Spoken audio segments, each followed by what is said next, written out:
صلاۃ والسلام علیک یا رسول اللہ وعلی آلک و اصحابک یا سیدی یا حبیب اللہ۔ فرمان مصطفیٰ علیہ السلام ہے کہ جس نے مجھ پر صبح و شام 10 بار درود پاک پڑھا اسے قیامت کے دن میری شفاعت ملے گی۔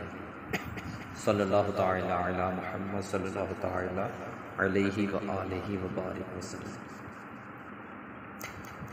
اگر دانت میں سخت درد ہو تو وضو کرنے کے بعد سورۃ قریش 21 بار پڑھ کر نمک پر دم کیجیے اور وہ نمک درد والے دانت پر ملیے اور دانتوں کے درمیان رکھیے۔ دن میں 2-3 یا بار یہ عمل کرنے سے انشاءاللہ تعالی فائدہ ہو جائے گا۔